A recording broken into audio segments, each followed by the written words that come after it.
over on the left, Sam Jadin ad nauseum. You saw him just on camera picking up his 9th win. That was the last match of yesterday. His opponent this time, Caleb Durward. Caleb on quite the win streak with Bant Spirits. 2-0 today, won his last 3 rounds yesterday. Both players in great position to possibly make the top 8 of this event. Caleb just all this looking like a powerful wizard here. He has his cloak, beard, gauntlets. Well, Caleb is a powerful wizard, so Yeah. he looks the part. And I mean, you know, and as you're very familiar with, wizards can wear, I believe, only cloth, maybe some lighter leathers, which his gauntlets certainly. He's definitely sticking to the rules of his armor class. Checks out. So turn 1, Sam's on the play. Turn 1 suspends a Lotus Bloom. Turn 2 plays a Temple. This is pretty much where he wants to be. Caleb plays a fetch land on turn 1, no Noble Hierarch. Yep. The no Noble for Caleb, bad news in this kind of matchup. Doesn't have a ton of interaction. Notably, Lotus Bloom is something that Caleb can tag with a Spell Queller. I was going to ask you that because, yeah, there's the mana cost, convert mana cost is 0 on it. Right. So 1 Lotus Bloom, Spell Queller is good. If Jadin had 2 Lotus Blooms, it'd be a different game. But the texture here, that card that only matters sometimes, is looking like it could matter in this game. Yeah, what I actually really like about Bloom and Spell Queller is that Caleb knows exactly when the Lotus Bloom is going to happen. Yes. Now, looking at Sam's hand, he's got a lot of good tools here. He has both Angel's Grace and Ad Nauseam in his hand, as well as Pact of Negation. So when this Bloom comes off suspend, I believe Sam is 1 land from just forcing lethal action. Right. It's basically just a free roll to Pact of Negation a Spell Queller if it gets in the way of the Lotus Bloom, assuming he's able to make a 3rd land drop. Yeah, and that Temple may have helped him get there. Pentad Prism, the draw. Caleb had his first play of the game was a turn 2 Selfless Spirit, the 2-1.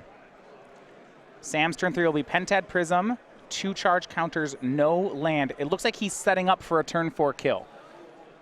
Caleb almost needs multiple Mausoleum Wanderers here. Swings Selfless Spirit, says go. Lotus Bloom comes off suspend for Sam. This is Caleb's 1 play. He's going to try to Spell Quell it. Sam knows he has this. So we're going to show you just how this Ad Nauseam combo works. Caleb goes for Spell Queller. Sam Pact of Negations it. Queller is countered. Lotus Bloom resolves. So now Sam has 3 mana from the Bloom, 2 mana from his lands, and 2 mana from Pentad Prism, all available this turn. Yep, just needs 6 of it. It looks like he has 7 available total. Gonna cast an Angel's Grace, gonna cast Ad Nauseam, gonna draw 50 cards. Yeah, draws for turn, so we'll walk you through it. Angel's Grace from Sam. He cannot lose the game this turn. Lotus Bloom makes 3 black mana. Here's Ad Nauseam. Spends 5. So Ad Nauseam, reveal the top card of his library and put that card into your hand. Lose life equal to its mana cost. Well, Sam can't lose the game this turn, so he's going to reveal all the cards. Go to a negative life total.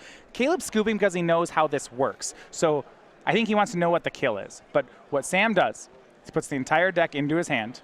Then he exiles 3 copies of Simian Spirit Guide from his deck, making 3 red mana. He casts the card Lightning Storm, which lets him, until end of turn, discard lands to deal 2 damage. And well, he picked up his whole deck, so he's going to find a lot of lands. 18 is no problem. Game 1 to Sam Jadin. Sometimes you want to make your opponent show you the kill. There were some funny things that happened when Dragon Storm was legal in Standard. Players would try to get people and just not put the win condition in their deck that they had to search for. This deep in a tournament, somebody would have called you by now. Caleb doesn't need to see that. He knows how the deck works. So we're going to look to sideboarding. Bant Spirits, Caleb is... this is a tough one for him, right? Because his clock is somewhat slow. I don't know. If he wants to race Ad Nauseam, that's hard. So he's going to have to look to interact. You talked about Mausoleum Wanderer and Spell Queller. I'm going to look through the sideboard. Does he have any other methods of interaction? Yeah, so we have 3 copies of Stony Silence, 3 Rest in Peace, a Path to Exile, 2 Engineered Explosives, a Spellskite, 2 Kasali Pride Mage, 2 Blessed Alliance, and a Rox Warmonk. Really, he just wants to get these Path to Exiles and probably the Steel of the Godheads out of his main deck. I like Stony Silence. You can shut off the Pentad Prisms, the Lotus Blooms. Those are cards that are going to accelerate Jadin's plan. That could have won the game that we just saw play out. Yeah. Yep. And beyond that, there's not a lot else that's going on. You can use Kasali Pride Mage to tag a Pentad Prism. And it also accelerates his clock. If he wants to get the Steal of the Godhead out of his deck, I like that exchange. Mostly, we're just looking at Stony Silence, though. Yeah, and I want to just talk for a second about Spellskite, because if Sam's kill is Lightning Storm, you might think, oh, he could Spellskite the Lightning Storm.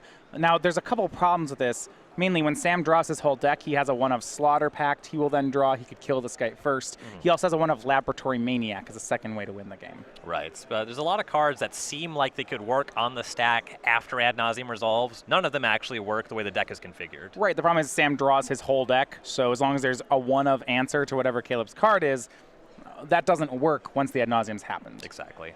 All right, on Sam Jadin's side, we have 3 Hurkyl's Recalls, 4 Leyline of Sanctity, a Phyrexian Unlife, an Esper Charm, 2 Thoughtseize, an additional Slaughter Pact, 2 Spellskites, and then the last Pact of Negation. So this matchup's already fairly positive for Jadin. There's not a lot he needs to do for sideboarding. I like the Thoughtseizes. You know, this is a blue deck. It's playing Innocent Speed. That's reasonable. Pact of Negation, we saw that was clutch in that game there. So I like bringing in Pact of Negation in matchups like this where your opponent is casting a lot of flash stuff. That'll really shore this up. So Thoughtseize and Pact of Negation and possibly Slaughter Pact are what we're looking at.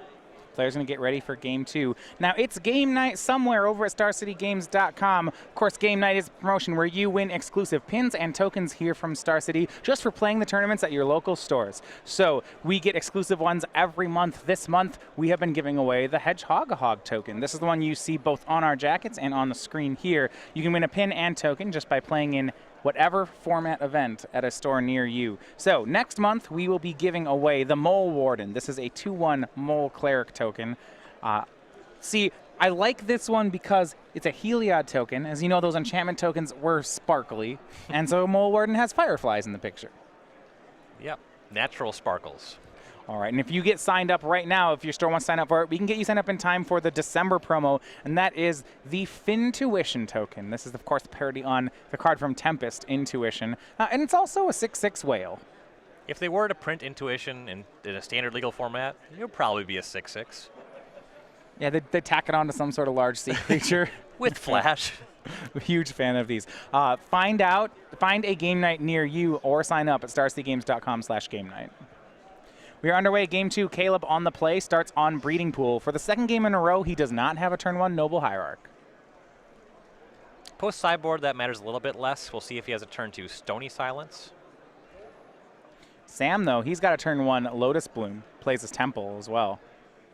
For Caleb, the 1-drops seem pretty important. Both Noble Hierarch and Mausoleum Wanderer are things I'd be very interested in. Yeah, they're among his better cards in this sort of matchup. Lotus Bloom ticks down to 2. Sam's second turn, plays a land. Temple of Silence will cast Thoughtseize. This is a card out of his sideboard. This is going to be good because with Jadin's setup here, once again, we'll see the kind of game where Spell Queller on Lotus Bloom is likely Caleb's plan for coming out and actually beating a Lotus Bloom, given that he did not have the turn 2 Stony Silence. So the Thoughtseize seems quite significant. Caleb's going to fetch in response. He'll put the Rattle Chains from his hand into play, flash that in, and now let's Thoughtseize resolve. We see 3 more lands, Selfless Spirit, and Geist of St. Traft. It looks like Caleb was going to try to race with Rattle Chains into Geist. Thoughtseize may throw a wrench into that. The reason that this hand is keepable is because Caleb just does not have that much stuff. To try to mulligan into it, you probably end up having to keep a non-functional or less functional hand. He at least knows he has 2-drop into Geist, and the Ad Nauseam deck can stumble. If there's no Lotus Bloom, you're under no threat to die on turn 4 in a lot of the draws, and if you just peel Stony Silence off the top from here, it's great, and Geist is as fast as possible clock. So this hand does not look terribly impressive, but I think it is a solid keep. Well, what I like from Caleb is the math here. So say he plays turn 2 Rattle Chains, turn 3 Geist. Your first attack is for 2. Your second attack is for 8. Yep. So that puts Sam down to 10. On turn 4, if Caleb had drew Drogskull Captain, it would be exactly for 10. So it would be he was 1 card away from a turn 5 kill, which is about as fast as he goes. Right. Unfortunately for Caleb, looks like it's been a lot of lands off the top. Yeah, Rattle Chain swings in, Caleb just passes. Lotus Bloom goes down to 1. Go to Sam's turn 3. Sam is setting up for a turn 4 kill. Caleb's certainly not going to be able to race it, so he's going to have to try to stop it. Phyrexian Unlife to play for Jadin, and no reply for Caleb. So now we are just, 1 Ad Nauseam from comboing? Yep, just Ad Nauseam with the Unlife will combine to allow him to draw his deck. And I like that Caleb is still able to represent Spell Queller here because you wouldn't necessarily cast it on the Unlife. You care a lot more about the Lotus Bloom from this position. Yeah. So you're still kind of disguising the card you drew from that turn, the card you're going to draw on the next turn. And cool thing about Rattle Chains, it'll allow him to cast that Selfless Spirit with Flash here. Oh, right. Rattle Chains gives other spirit creatures Flash. I was wondering why he didn't play it that turn. Yeah, it's a really weird card. It has a lot of relevant text on it. Okay, so end step, Caleb makes the 2-1. If you're used to Welkin Turn being a 2-1 flyer with Yeah. downside, Rattle Chains just has all this upside tacked onto the same body. All right, a good draw for Caleb here. He was flooding out, but on the very pivotal turn, he draws Stony Silence. He's going to attack for 4, put Sam down to 12. Now, Stony Silence has a mean one. It turns off activated abilities of artifacts, and there's no exception for mana abilities. They just all are turned off. So this Lotus Bloom that's about to happen does nothing. Yep, you can resolve it, you just can't activate it. A draw for Sam. He draws Serum Visions. And for Jadin, there's no way to get Stony Silence off the table. I guess he has sideboard Esper Charm. Okay. Maybe you bring that in if you suspect Stony Silence out of your opponent. Well, he may not need much work. You see, Sam's hand has a land, an Ad Nauseam, an Angel's Grace, a Pact of Negation. Yeah, you can make land drops, I suppose. Yeah, you can just play it on 5 mana. He's not too far away. What's interesting here is that Sam has land 4 in hand. On his scry, he saw land 5. I believe it comes into play tapped. So he's looking at a turn 6 kill. But that might be okay. You see, he scries both to the top. Yeah, he's only on a 3-turn clock currently. So assuming Caleb's up to nothing else. And he knows about a bunch of lands in Caleb's hand from here. Well, it's much more than a 3-turn clock. Phyrexian Unlife is actually still on the battlefield. Oh, right, yeah. That on the table makes it a lot harder for it to it'd be a kill swing him. for 4. So it would take Caleb 3 turns to get Sam to 0. Then it would take 3 more turns of impact. He's got so much time to work with. Yeah, you're right. Not to mention that even with the land entering the battlefield tapped in the following turn, he could spend a turn paying for Pact of Negation if he really had to. Yeah, he has Angel's Grace in hand. He could fog with it. Can also do that. I like that Caleb has boarded in his relevant hate card. The difficulty just seems to be that to beat Ad Nauseam, because it's a hard deck to interact with.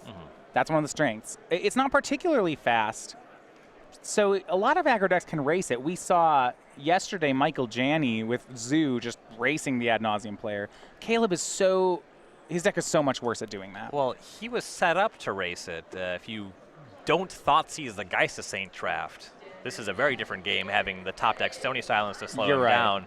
So the Thoughtseize was really everything here. And the thing about Caleb's deck, he's just a bunch of creatures, as opposed to a deck like Burn, where you would not want Thoughtseize, because it doesn't do very much. You have a specific 1 or 2 cards, Geist of Saint draft, Collected Company, that just matter more than your other cards, and it makes Thoughtseize a lot better than Caleb, also because he's less aggressive.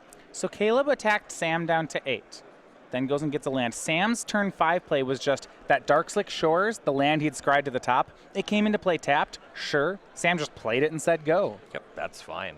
He's got the Ad Nauseam in hand with Pact of Negation backup. Says, I'll win this turn. I can counter. It's going to take a lot from Caleb to beat through that Ad Nauseam. And once again, everything that Caleb can commit to this had to have come off the top of his deck since that Thoughtseize. Caleb, you see a tap for 4 there. Says, I'm going to play Collected Company. No. I mean, it looks like he could. It would be a great play. But he doesn't have it. He's just going to untap. And I like posturing as if you have it, because Collected Company and a Spell Queller could potentially be something that Jadin has to worry about. And there's other cards in the format that you could theoretically hit that he has to think about any legal hit off of Collected Company. Botanical Sanctum from Kaladesh. That's the land for Caleb. I believe his hand has just 2 more lands. So he attacks Sam down to 4. He needs to make Sam think that the coast isn't clear.